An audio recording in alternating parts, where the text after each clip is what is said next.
வணக்கம் மக்களே, welcome to Bigg Boss Tamil season 10 the common man. So selection ப்ராசஸில் இன்றைக்கி ஒரு 10 பேரை இன்டர்வியூ பண்ணானுங்க. அதில் வந்து போரிங்காக இருக்குங்க. எல்லாரையும் பேசுகிறத கேட்டால் மோட்டிவேட் பண்ண போகிறேன், என்னை மாதிரி நிறைய பேர் வெளியே இருக்காங்க, அவங்களுக்கு எடுத்துக்காட்டாக இருக்க போகிறேன் அப்படி இப்படின்ட்டு. ஸோ அதுக்காக இது ஒன்றா பிக் பாஸ் ஒரு மோட்டிவேஷனல் ஷோ மாதிரி நடிச்சிட்டு வந்திருக்காங்க போல இருக்குது. ஸோ அப்படி பேசினா வாய்ப்புலாம் கொடுக்கவே மாட்டானுங்க. இது ஒரு என்டர்டெயின்மெண்ட் ஷோ. நிறையா வித்தியாசமான கேரக்டர்ஸ்லாம் உள்ளத்துக்கு போட்டு அவங்கள உள்ளே வச்சு என்ன பண்ண முடியுமோ பண்ணுறது தான் பிக் பாஸு. ஸோ அது தெரியாமல் எல்லோரும் ஒரே மாதிரி சொல்கிறதுன்னு கேட்குறதுக்கு நம்மளுக்கே போரிங்காக இருக்குது. ஸோ அதில் ஒருத்தவங்க வந்து செலக்ட் பண்ணிட்டாங்க 10 பேரில்.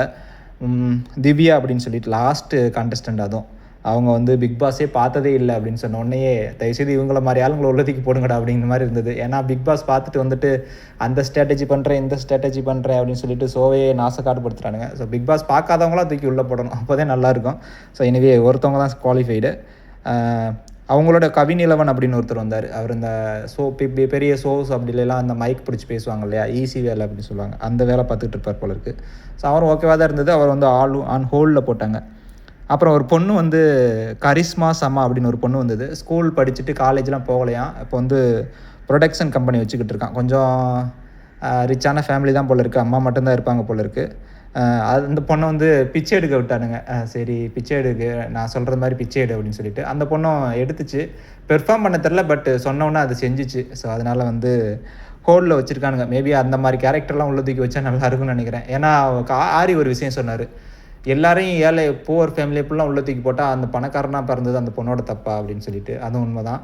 ஸோ எனிவே பார்க்கலாம் என்ன நடக்க போகுது அப்படின்னு சொல்லிட்டு. லாஸ்ட் அந்த கவிநிலவன் திவ்யா அதை வந்து கவிநிலவன் வந்து நாயா வந்து அது பேரை ஆல்ரெடி மாற்ற சொல்லிட்டாரு. நீங்கள் வந்து ஆளுக்கு ஒரு வேறு உங்களுடைய அடையாளங்களை மாற்றிக்கங்க அப்படின்னு சொல்லிட்டு. அதுக்கப்புறம் கவிநிலவனை வந்து நாயா வந்து மாற்ற சொன்னார். உடனே திவ்யா வந்து நாயாலாம் பார்க்க முடியாது அப்படின்னு சொல்லிட்டு சொன்னாங்க.